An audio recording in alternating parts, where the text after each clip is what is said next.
Hey guys, welcome to Spirit Pig. This is the show that explores how to live a fulfilled life. I'm Duncan CJ, and today I'm speaking with Mark Matousek. Mark is an international best-selling author, teacher, and speaker whose work focuses on personal awakening. He has written 2 award-winning memoirs. He is a contributing editor for the Oprah Magazine, and writes for numerous publications such as the New York Times Magazine and Harper's Bazaar. He also runs regular workshops and classes which have inspired thousands and thousands of people all around the world to reach their artistic and personal goals. So hugely excited to be talking to you today. Thanks so much, Mark. My pleasure, Duncan. It's good to see you. Now, the way I kind of learned and heard and came across your work for the first time was probably about a year ago. I used to ask kind of all our sort of guests, what is a book? What's one book which is completely sort of had the biggest impact or inspiration on you? And this was right back at the beginning. A lady called Kirsty Hanley. I said, I asked her that question. She said, when you're falling, dive. That was the one that had the most profound impact on her. And so that's when I started exploring and finding out more about sort of what that book was about. But then what about a lot of your other memoirs and your work is about. So one of the things which I heard you mention in an interview or talked about once, which is, I hope you don't mind me bringing this up, because is when you were 20 and your sister was 30, she came to you and asked you, I think the question was, how do you live? And like you said, you were just a child and had absolutely no idea how do you even respond to a question like that. And then, devastatingly, 2 weeks later, she committed suicide. And you've since dedicated a large part of your life to figuring out, the answer to this question. Was that sort of the impetus for, in particular, that book, When You're Falling, Dive, and the years that followed? It was. It was like the pebble in the pond that everything rippled out from. We'd grown up in a house where survival was always a question anyway, because there was a lot of violence and abandonment and uncertainty in our house. So she and I had grown up asking ourselves this question without ever articulating it. And when she was at the end of her life and she was just having a very, very hard time getting hold of anything that gave her meaning or a sense of purpose or hope, she came to me and asked me this question: how do you live? And I had no idea what to tell her. And after she died, it became a mantra for me. It became a kind of a guiding, a true north for me to follow. And that's why I started doing this. I did this book of interviews with people who had been through these extraordinary life circumstances that should have ended their hope. It should have killed their spirit. It should have stopped them where they were, but instead had the opposite effect. And they went through what's called post-traumatic growth and had these extraordinary, miraculous openings and rebirths after losing everything. And that's the through line of When You're Falling, Dive. People from very, very different walks of life discovering this same secret, which is that when you tell the truth about your life, no matter where you are, whatever the circumstance is, it can move you through to a whole other way of seeing if you allow it to. But it means going through fears. It means being willing to reinvent your story, look at all the things that have been keeping you blocked. Because a big piece of this path is looking at the falsehoods of self. What are the lies we tell ourselves all the time? Where do we feel inauthentic? And where have we lost touch with our own genius and our own deep inspiration? I found that those were the themes that help people get through these impossible situations with new eyes, with a new way of seeing. So yeah, that was the impetus that sort of started me on this question of how do you live, and then my own life took me in its own directions and sort of deepened that inquiry for me. Yeah, and like you said, there's not. Do you realize that there's probably not like one? There's not like one answer. Sometimes you need to persevere. Sometimes you need to just put your hands up and just surrender. It's not Yep. a one size fits all kind of thing. Never, no, not at. I mean, that's the first thing to learn, is to listen to ourselves.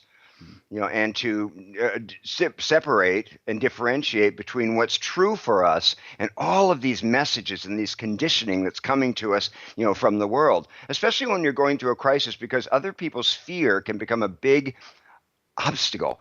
Getting through the people's fear around us is as hard as getting through our own challenges sometimes. So learning to listen to your deep, true voice, the small, still voice within yourself, and let the rest of the world go its own way. That nobody knows the answer for you, and it's likely to come from the most unexpected places. I found inspiration in ways and places from people that I never would have anticipated if I had kind of gone the conventional route. So no, there's absolutely no one size fits all, and the answer is always changing. Yeah. So what's true for you today is not true for you, was not true for you yesterday, will not be true for you tomorrow. So being willing to be present with what is true is the doorway to a different life. Yeah. Do you feel that's sort of a big sort of problem in society, that we try to make things too black and white?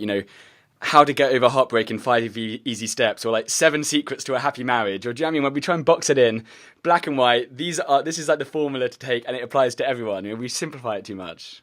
Absolutely. I mean, you see this in the self-help movement. Yeah, big time. Everything is 5 steps to this, 8 steps to this. And it just life doesn't work that way.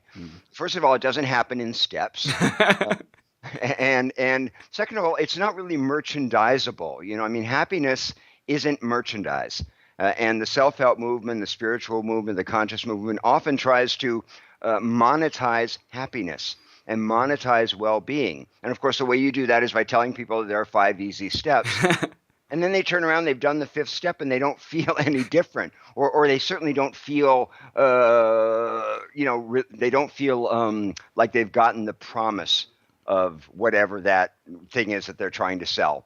So I really resist those 5 easy pieces kinds of programs. Yeah, I agree. Because it's an organic thing. It's always evolving, and it's always changing.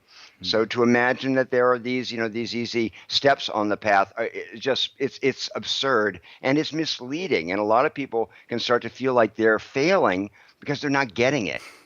It's like Elizabeth Kubler-Ross's 5 stages of grieving. Well, there aren't 5 stages of grieving. There are 5 million stages of grieving. And finally, after many years, people got that while those were useful steps, they're by no means universal. Yeah. And they're simplistic.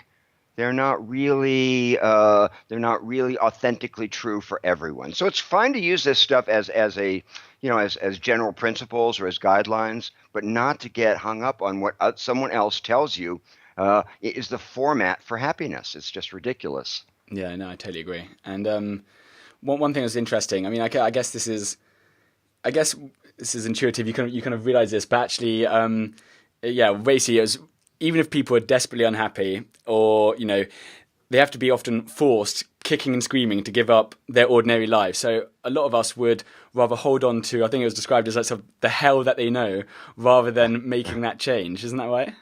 Oh, I mean, that's absolutely true. I mean, it's true of any kind of self-help, but spiritual life it's one insult and one disillusionment after another. And you really do have to be dragged kicking and screaming into this process of evolution. People talk about spiritual practice like it is a walk in the park, and it's one obstacle after another, and it's being willing to unlearn the things that we think that we know. So no, you have to go through a lot of resistance to start a new life. I mean, to be in a conversion, a spiritual conversion, I don't mean that religiously. Yeah. It means to turn around. And we turn around and we realize that all the things we thought were true are not, and that the values, what we thought mattered, is not what truly matters to us. So it takes a lot of courage to go against the tide of what we're taught. About security, about expectations, about material goods, about permanence. All of these things go directly against wisdom traditions and what we know from spirituality, which is that life is loss. And what happens then? The point is, what happens when you face impermanence, you walk through loss, you turn around and you say, I'm still here. What is that miracle? What is that? And what we realize is that we're not the person we thought we were. And so often it takes the story you're living to fall apart before you're able or interested in stepping into a new way of being. Why is the inability to escape one of the prerequisites for change. I mean, why would we do it if we had any other choice? You know, you're in your comfy life and you've got your house, you've got your relationship, everything's going swimmingly. Why would you give all that up for uncertainty and searching and the awareness that at the end of the day you're nobody? You know, Yeah. you're no. Why? Who would do that? You only do that when it's taken away from you and you have no other choice. When your back's against the wall. I mean, I know for myself, if my life hadn't fallen apart in my late 20s, I was working as a magazine editor. I had this great job. I was working for Andy Warhol. It was a very, very interesting life. I wouldn't have given that up if I had had any other option. But life presented me with a series of challenges that just took away the possibility of going in that conventional route anymore because it didn't mean anything to me. So that's the value of catastrophe. That's the value of crisis, is that it wakes you up. Yeah. If you let it. Not everybody, obviously, as you know, not everyone does that. Some people get smaller and shrink back and get paralyzed. But if you're willing to take the chance on change, and if you're willing to have faith, not in a religious sense, but faith in what you don't yet know and haven't yet seen, extraordinary things are possible. But it's not easy. No, God no. And it's it's interesting because it's when you look at these, like probably no sane person in their right mind would ever choose or wish any of these things upon themselves. But once it's there and it's like, right, it is what it is, accept it. Then these amazing transformations can then happen off the back of that. Yeah. But it doesn't feel good in the moment. It's really important to remember and just get used to so that you're not so surprised. Yeah. You know, it's hard. You know, it's one step forward, two steps forward, one step back, and having the patience with that, and also getting that this is practice. It's not like you ever get there.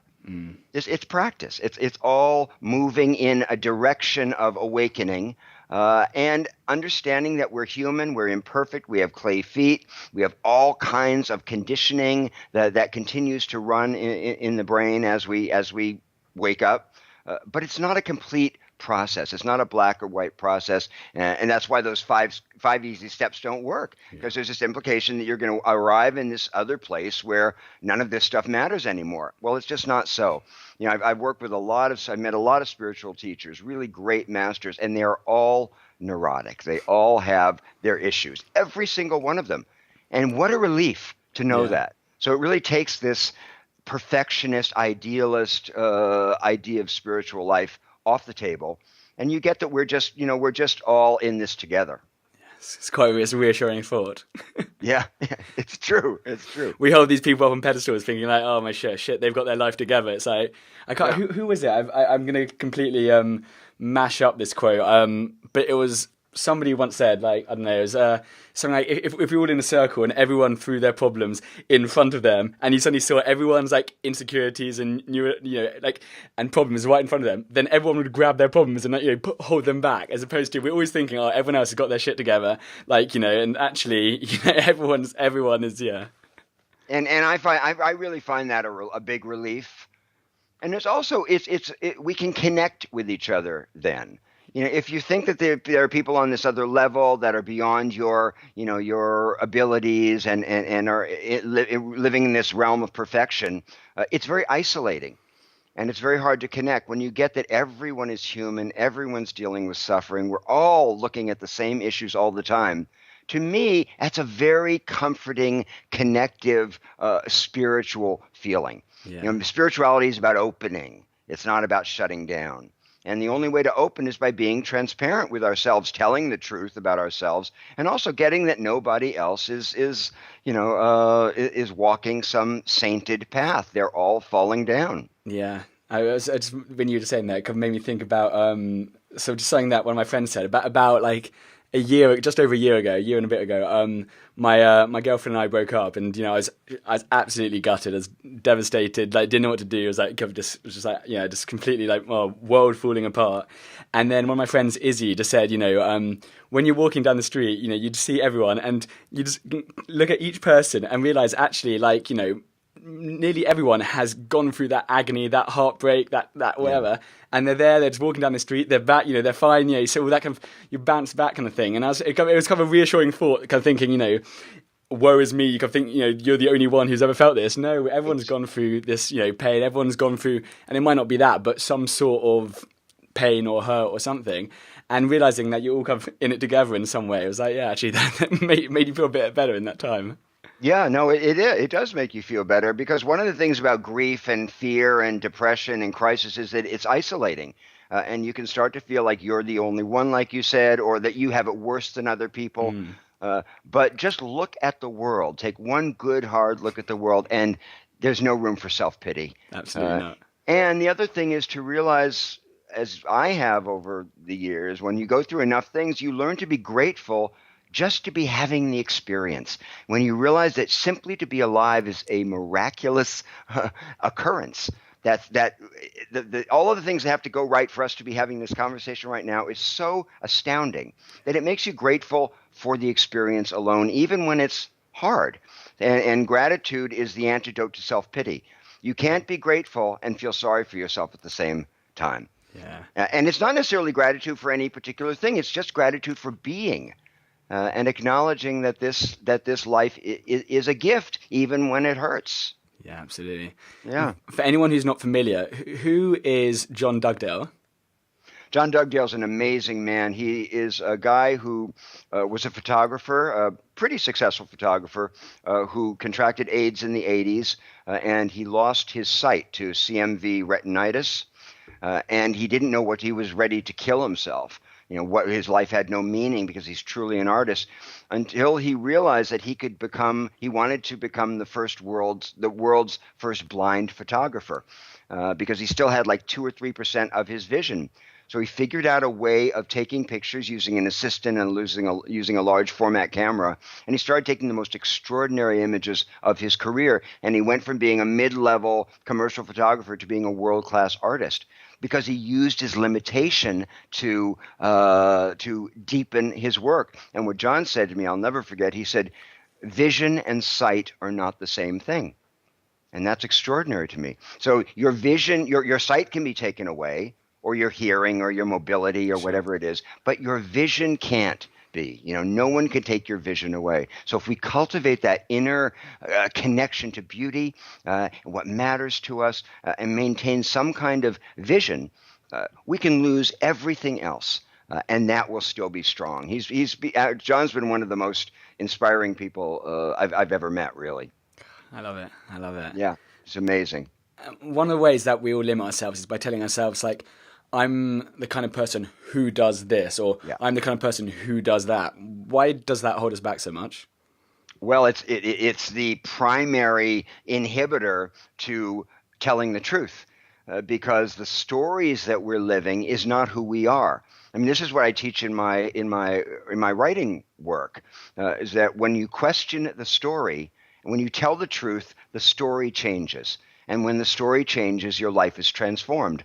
Until you start to question your story, you're limited, like you said, by this idea of who you are and what's possible for you and who you're not, and where you're separate. And when you question your story, you realize that every single one of those things is an assumption based on habit, based on thinking, based on conditioning, and that you're actually free.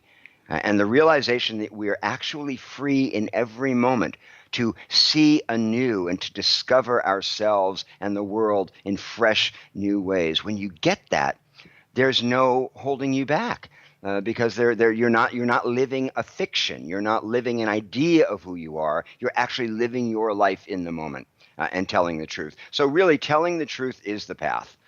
And the truth, as I said at the beginning, is something that's always changing. So we have to keep doing this practice. It's not like, okay, now I've got it. It's not a universal truth. It's the truth in that moment. I've got the truth. I've done the 5 steps, and now it's over. No, that doesn't happen. It's ongoing. Yeah. But it's a huge relief to get past the idea of who you are, and start to walk in the life of who you actually could be. Do you know what I'm saying? Yeah, absolutely. Yeah. You mentioned at the beginning of this chat, I heard you mention the word genius. And each of us is born with a particular gift, or a genius, as it was called by the Romans. What exactly is our genius? And can you give an example, like maybe? you said, the Romans invented or came up with the word genius, and they used it to refer to what they called a tutelary deity, that each of us is born with his or her own genius, whose purpose is to lead you to the fruition of your own life. It's an entirely personal guiding voice or power that's leading us to our own potential. And that's what genius is. You don't have to be a genius. You don't have to be an artist to be a genius. You can be a genius mother. You can be a genius bus driver. You can be a genius, politician. What it is bringing your full self to something that connects you to the world in a more vibrant and vivid and genius way. So it means stepping into that thing that comes easily to you, that's always attracted to you without you quite knowing why, allowing your intuition to take you there. And so many of us are, so few of us are taught to follow our intuition. We're taught to be original. We're taught to play it safe, get a good job, and be secure. Of course, those are antithetical to awakening. They're antithetical to reaching your own potential. Buckminster Fuller said a great thing. He said, everybody's born a genius, but the process of living de-geniuses them. And it's true. Living de-geniuses us when we listen to other people's steps and we listen to other people's ideas of who we're supposed to be. So it's about getting back to what's native and true to us, what has meaning for us, and where we think that we can help the world. Because genius really is about where does who you are interface with what the world needs. And that's where genius comes into play and can help the world. I love that. It's a great answer. And what would you say? I feel that kind of tees up my next question quite well. Like, what does a fulfilled life mean to you? Well, fulfilled life for me is being willing to tell the truth. And that's not a common thing, Duncan. Yeah. I mean, we go through our lives telling untruths, lies of omission, euphemism, all kinds of ways that we're inauthentic. So for me, the fulfilled life is about being willing to tell the truth and stand in it and let it change us. There's nothing like that. That's, for me, what being truly alive feels like. That's awesome. And what is one thing all our listeners can do today that will have a massive positive effect on their lives? Write for 15 minutes a day. Yeah. That there's nothing like it. It's the most transformative practice that I know of. Sit down with a pointed question, something that's really up for you, and let yourself explore it. That is, there's nothing more transformative than that I know of. Awesome. And like you said, we probably, the stories we tell ourselves, like, I guess, some people might hear that and say, but I'm not a writer or whatever like that. But that's actually completely irrelevant, I'm assuming, isn't it? Whether you think you're a writer, we're all writers, as in just give yourself that question, and then just the actual process of writing is probably Yeah, exactly. It's not about being a writer. It's about being willing to be authentic. All you have to do is show up. Writing is the medium that we use for self-inquiry, but it's about the self-inquiry. It doesn't matter if you're a good writer. It doesn't matter, punctuation, spelling, style. None of those things matter. What matters is the willingness to show up, and that's the work I do with Writing to Awaken, is teaching people how to show up for their own truth, go into this narrative that they use to guide them through their life, to realize that they're much, much bigger than the narrative. So that's the power of writing. It's changed my life. It really has saved my life from my childhood. And so now it's something that I teach other people. I'll actually be in London. I'll be at Alternatives at the end of May, and I'm giving a day-long workshop in London at the end of May. So if folks are interested, it would be great to see you there. Amazing. I was going to say, how can people stay in touch, find out more about you and your work? Where can we send them? To my website, which is markmatousek.com. Folks can write to me through the website, and I'll be in London, like I said, at the end of May, and then I'm giving a week-long retreat in France in June, which is going to be beautiful. It's called Writing to Awaken the Story of Your Life, and it's really about looking into these fictions that guide us, limit us, and moving into a bigger way of being. Mark, it has been absolutely fascinating talking to you. Thank you so much for giving up your time and speaking to me. It's and chucking some ideas and some thoughts around. It's been wicked. Thank you. Thanks a lot, Duncan. It's good to talk to you.